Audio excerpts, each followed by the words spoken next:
오늘 설교의 제목의 영감은 하늘을 날고 있는 나비를 바라보면서 마음에 향기 되어 우리가 주님의 향기를 바라자라는 마음으로 정하게 되었습니다. 하늘을 날아가는 나비를 보셨습니까? 나비의 비행은 너무나도 자유롭습니다. 그런 나비를 바라볼 때면 이런 시 하나가 생각납니다. 하늘 논이는 자유로운 나비, 잡으려니 향방 없이 달아나고 꽃 피어 향기 내니 하얀 나비 한 마리 살포시 내려와 앉았네. 여러분, 우리가 꽃이 되고 향기 되면 나비는 자연스럽게 내려앉는 것입니다. 고린도후서 2장 15절 말씀에 우리는 구원받은 자들에게나 아니면 망하는 자들에게까지 그리스도 예수의 향기니. 아멘. 이 시간은 여러분 향기 나는 성도들이 되시기를 축복합니다. 사람은 누구나 말로 자신을 규정한다고 하지요. 나는 누구일까? 반복되는 그 말이 나의 정체성을 만들게 되는 것입니다. 반복이라고 하는 주제로 철학을 펼쳤던 키르케로고라고 하는 철학자가 있습니다. 이 사람이 이런 말을 했어요. 반복은 우리 삶의 본질이다 그랬습니다. 여러분의 삶이 지금까지 반복해오는 것들이 누적되어서 내 삶이 됐다라고 볼 수 있는 것입니다. 익히 우리가 알고 있는 아리스토텔레스는 우리는 반복적으로 행하는 결과다라고 했습니다. 여러분들이 일생 동안 살아오면서 매번 반복했던 말이나 행동, 그것이 오늘의 나를 만들었다, 이렇게 보는 거지요. 따라서 여러분들이 이 순간에 반복적으로 하는 말, 그것은 곧 여러분이라고 하는 존재를 만드는 것입니다. 예를 들면 나는 안 돼라고 하면 그 사람은 안 되는 사람이 되는 겁니다. 나는 실패자야 하면은 그 사람은 인생이 실패로 가게 돼 있습니다. 나는 이제 끝났어 라고 생각하는 사람들은 그 사람은 끝을 향해서 가는 것입니다. 우리 인생은 우리가 어떻게 말하냐에 따라서 내 삶이 좌지우지 되는 것입니다. 그렇다고 한다면 여러분, 지금 우리는 무슨 말로 나는 누구인가를 얘기하고 있습니까? 우리 뇌는요, 부정이나 긍정 개념을 잘 모른다고 합니다. 여러분들이 말한 대로 뇌는 그냥 움직이는 거예요. 예를 들어 봅시다. 여러분, 코끼리를 생각하지 마라고 부정어를 사용했는데 뇌는 계속 코끼리를 생각하기 시작합니다. 생각하지 말라고 했는데 코끼리라는 단어에 뇌는 계속 반복적으로 생각하게 되는 것입니다. 아이들이 거실에서 과자를 먹습니다. 소파에 앉아가지고 소파를 지저분하게 합니다. 엄마가 야단을 칩니다. 얘 이놈 소파에서 이제 먹지 마! 소파에서 먹지 마 하면 애는 계속 소파에 가서 먹습니다. 하지 말랬는데 왜 그렇게 할까요? 여러분, 말을 잘못해서 그렇습니다. 앞으로 과자는 식탁에 가서 먹는 거야 하면은 애는 식탁에 가서 먹게 됩니다. 여러분, 스키 선수 아시죠? 스키를 타는 선수에게 코치가 가리킬 때 이렇게 가리킵니다. 앞에 있는 나무 조심해 하면은 그 스키어는 가서 나무에 드르르 박는데요. 이 스키 강사가 말할 때 항상 앞으로 스키 길만 보고 가 그러면 여러분 스키 선수는 길만 보인다고 합니다. 우리가 어떤 단어를 계속 반복하냐에 따라서 여러분의 인생도 그렇게 바뀐다는 예들일 것입니다. 이 시간에 저와 함께 한번 해보겠습니다. 나는 잘 된다. 나는 행복하다. 나는 복되다. 나는 뭐든 할 수 있다. 여러분, 이런 말 얼마나 자주 하십니까? 우리가 하는 말이 곧 나라고 하는 정체성을 만들어 낸다고 하는 것입니다. 이사야 43장 1절 말씀에 너를 창조하신 여호와께서 말씀하신다. 너를 지으신 이가 말씀하신다. 너는 두려워하지 마라. 내가 너를 지명하여 불렀나니 너는 내 것이라. 아멘. 하나님이 우리에게 말씀하십니다. 나를 가리켜서 너는 내 것이다. 여러분은 하나님 것이 되었습니까? 그러면 매일처럼 반복해서 나는 하나님 것이야. 나는 하나님 것이야. 라고 여러분 반복한다면 하나님이 여러분들과 함께 계시는 것을 느끼게 될 것입니다. 오늘 본문의 말씀으로 돌아오겠습니다. 예수님께서 모여있는 군중과 제자들에게 이렇게 말합니다. 놀라운 말씀을 주십니다. 너희는 세상의 소금이다. 너희는 세상의 빛이다. 예수님의 말씀을 여러분 기억하면 잘 들어보십시오. 너희는 소금 되어라 이렇게 말하지 않았습니다. 너희는 빛이 되어라 이렇게 말하지 않았습니다. 너는 소금이 될 거다 이렇게 말하지 않았습니다. 너는 빛이 될 거다 이렇게 말하지 않았습니다. 예수님은 단언하셨습니다. 너는 소금이다. 너는 빛이다. 여러분, 우리의 정체성을 확실히 한 것입니다. 우리가 살고 있는 세상은 성공하고 성과를 내야지만 그 사람이 누구인지를 정의하는 세상입니다. 예를 들면 이렇습니다. 여러분들이 돈을 많이 벌면 세상 사람들은 여러분을 가리켜서 부자라고 할 거겠죠.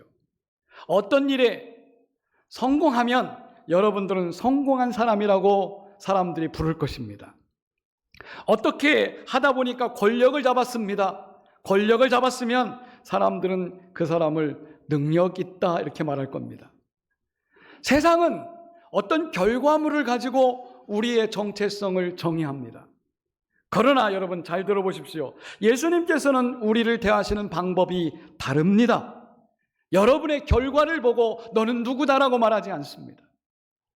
우리가 이미 해놓은 것 보시고 예수님이 너는 이런 사람이다 이렇게 말하지 않습니다. 아무것도 안 했습니다. 앞으로 해야 됩니다. 변화될 것을 보시고 너는 빛이다. 너는 소금이다. 여러분, 미리 예수님께서는 우리의 정체성을 말씀해 주셨습니다. 그러면 예수님께서 왜 이렇게 정체성을 행동 앞서서 말씀하셨을까요? 여러분, 이런 예를 들 수 있습니다. 여러분들이 사과밭에 가서 사과나무를 본다고 생각합시다. 사과가 많이 열려있는 것을 보면서 아, 사과가 열렸네. 이 나무는 사과나무야. 우리는 이렇게 말하지 않습니다. 사과나무이기 때문에 사과 열매가 맺힌 것입니다. 마찬가지입니다. 여러분은 그리스도의 향기입니다. 여러분은 그리스도의 빛이십니다. 여러분은 예수께서 소금이라고 말씀하셨습니다. 그렇기 때문에 이미 우리는 그리스도인이 되어서 착한 행실로 살아가는 것이 되는 것입니다. 성도 여러분, 그런 의미에서 여러분 생각할 것이 있습니다. 나는 어떤 존재인가? 사람들이 아무개 이렇게 말하는 거 듣지 마십시오. 하나님께서 나를 어떻게 부르냐는 겁니다. 예수님께서 나를 지금 어떻게 부르냐는 겁니다.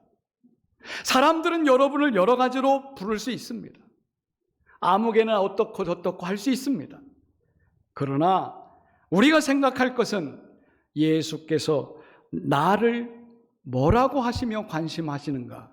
거기에 초점을 맞추시기를 축복합니다. 첫 번째, 예수님은 너는 세상의 소금이다라고 그랬습니다. 여러분, 소금이 어떤 기능을 갖고 있습니까? 소금은 맛을 냅니다. 아마 오늘 점심 하시는 분들도 소금 한 요 정도 썼을 것 같아요. 소금이 들어가야지 맛이 납니다. 그리고 소금은 부패를 방지하겠죠. 그런데 예수님께서는 두 종류의 소금을 말씀하셨습니다. 한 종류는 맛을 내는 소금입니다. 이 소금은 순수한 염화나트륨입니다. 완전한 수금이에요. 그런데 한 종류의 소금은 맛을 잃어버린 소금이라고 그랬습니다. 주부 여러분들에게 여쭙겠습니다. 소금이 맛을 잃어버릴 수 있나요? 우리나라는 신안아빠에서 나는 천일염을 쓰기 때문에 소금은 절대 맛을 잃지 않습니다. 알갱이로 있건 물로 되었건 맛이 똑같이 짭니다. 그런데 어떻게 맛을 잃어버린 소금이 있다는 것입니까? 이스라엘 나라는 소금을 바다에서 가져오는 것이 아니라 사해 쪽에 있는 산에서 캡니다. 산에서 캐다 보니까 산에는 불순물이 들어있어요. 석고도 들어있죠. 모래도 들어있죠. 여러 찌꺼기들이 들어갑니다. 그리고 거기서 캐온 소금을 가만히 냅두면 짠물이 다 빠져나갑니다. 모양은 소금 덩어리인데 짠물이 다 빠져나가면 이 소금은 소금이 아닙니다. 그래서 부셔가지고 연탄재처럼 길에 뿌리면 사람들이 밟고 지나가는 겁니다. 예수님이 그 모습을 보면서 오늘 이 말씀을 해주신 겁니다. 소금이 맛을 잃으면 아무 쓸모짝에도 없어서 길에 던져지고 사람들이 소금을 밟고 지나간다 라고 하는 표현을 지금 하신 겁니다. 그러면 성도 여러분에게 여쭙겠습니다. 여러분은 맛있는 소금입니까? 맛을 잃은 소금입니까? 모양은 그리스도인인데 주일만 되면 크리스찬 맞는데 세상에 나가면 아무 맛을 못 내는 겁니다. 짠맛이 사라졌습니다. 영향력을 행사하지 못합니다. 말씀 한번 전하지 못합니다. 복음 이야기를 입 밖에도 내지 못하는 맛을 잃어버린 소금. 예수님은 이런 소금 되지 말라고 하시고 계십니다. 성도 여러분, 맛을 내는 소금이 되시기를 축복합니다. 두 번째, 예수님께서 우리의 정체성을 너는 빛이다 했습니다. 여러분, 빛의 기능은 뭡니까? 빛은 어둠을 밝히는 것입니다. 어둠을 밝히는 것이 빛의 기능입니다. 그러나 예수님께서 말씀하신 빛은 오늘 두 가지로 설명합니다. 등경 위에 있는 빛, 우리로 말하면 선반 위에 올려놓은 빛입니다. 이렇게 천정에 있는 빛이겠죠.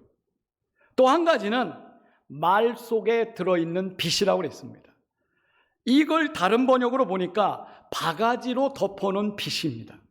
여러분, 빛은 빛인데 바가지로 덮어놨다고 생각해 보세요. 이 빛은 빛이지만 아무런 역할을 못합니다. 우리는 지금 어떤 빛인가를 생각해야 됩니다. 높이 달린 빛처럼 사람들에게 비춰지고 있는가? 우리 가족들에게 내가 예수 그리스도의 빛을 비추고 있는가? 이 지역 사람들에게 우리 교회가 빛을 비추고 있는가? 여러분, 예수님께서는 빛이 살아있는 빛, 등경 위에 있는 빛을 요구하고 계십니다. 성도 여러분, 소금과 빛의 얘기를 우리가 익히 들어서 알고 있습니다만 소금과 빛은 자기 자신을 위해서 존재하지 않습니다. 오늘 예수님께서도 말씀하셨습니다. 너희는 세상의 빛이다 그랬어요. 너희는 세상의 소금이다. 어디의 소금이라고요? 교회 안에서 얼마든지 빛날 수 있습니다. 교회 안에서 얼마든지 소금 역할을 할 수 있습니다. 그러나 우리 주님이 요구하는 빛과 소금은 세상에서 그렇게 살아가는 겁니다. 성도 여러분, 그렇게 되시기를 축복합니다. 오늘 16절 말씀을 함께 읽어보겠습니다. 너희 빛이 사람 앞에 비추게 하여 그들로 너희 착한 행실을 보고 하늘에 계신 너희 아버지께 영광을 돌리게 하라. 아멘. 우리가 가져야 될 정체성은 세상 사람들에게 보여주는 착한 행실입니다. 이 행실을 통해서 하늘 아버지께 영광 돌리는 것이 되어야 됩니다. 우리는 이런 정체성을 가지고 살아야 될 줄 압니다. 오늘 여러분의 정체성은 능력 때문에 얻은 것도 아니고 돈이 많아서 얻은 것도 아니고 학력이나 재산 때문에 얻은 것도 아닙니다. 우리가 가진 정체성은 예수님의 은혜로 주어진 정체성이라는 겁니다. 성도 여러분, 여러분은 예수님의 말씀에 기울이십시오. 우리는 흙수저일 수도 있습니다. 예수님의 제자들을 보십시오. 한 사람도 금수저가 없습니다. 모두 다 흙수저예요. 갈릴리 바닷가에서 투박하게 인생을 살아가는 흙수저 같은 그 사람들에게 예수님이 말씀하십니다. 너희는 지금부터 세상의 소금이다, 세상의 빛이다, 이렇게 말씀합니다. 여기 앉아 계신 분 중에는 어머니 뱃속에서 나올 때부터 그리스도인이 된 사람들이 있을 겁니다. 그 사람은 신앙적으로 금수저겠죠. 저처럼 여기 서서 설교하는 목사는 흙수저입니다. 신앙의 바탕이 없습니다. 그냥 불모지 같은 집에서 혼자 신앙생활 하다가 여기까지 왔습니다.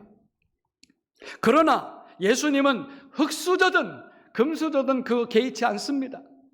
누구든 간에 너희는 소금이다, 너희는 빛이다 라고 말씀을 하셨습니다. 오늘 여러분 이 정체성을 분명히 하심으로 하나님께 영광 돌리는 성도들이 다 되시기를 축복합니다. 13살 소년이 누이와 엄마의 손을 잡고 미국으로 이민 갔습니다. 너무나도 가난해서 먹고 살 길이 없어서 엄마와 누나가 호텔 청소원으로 청소를 합니다. 작은 월급에 세 식구가 근근히 살아갑니다. 엄마가 누나가 항상 차별 대우를 받는 모습을 본 13살짜리 소녀는 그때부터 마음의 작정을 합니다. 나는 부자가 되겠다. 그리고 부자가 되어서 차별받는 우리 엄마와 누이 같은 분들을 잘 섬기도록 하겠다. 그러면서 이 소녀는 교회를 열심히 다녔습니다. 그리고 하나님 앞에 기도합니다. 하나님, 저에게 부를 허락하여 주십시오. 저에게 부를 주시면 모든 부를 하나님을 위해서 쓰겠습니다. 점점점 사업이 확장됐습니다. 스테이크 프랜차이즈를 시작했고 점점점 확장이 됐고 나이 40이 가까웠을 때는 대성을 했습니다. 우리나라의 비빔밥을 변형시켜서 비비밥으로 브랜드를 만들었습니다. 미국의 45개 주에 번졌습니다. 그리고 19개 나라에 체인점을 내게 되었습니다. 실제로 이 소녀는 하나님 앞에 기도한 대로 부자가 됐습니다. 그리고 어마어마한 저택을 경매로 샀습니다. 그리고 기부단체에 이 저택을 기증하면서 이렇게 말했습니다. 미국의 모든 선교사들이 이곳에 와서 휴식하게 하십시오. 저는 소유권을 드리겠습니다. 그리고 모든 선교사들이 그곳에서 세미나를 합니다. 모든 비용은 자기가 되겠다는 것입니다. 여러분, 자기 자녀 둘을 앉혀놓고 아버지가 이렇게 말했습니다.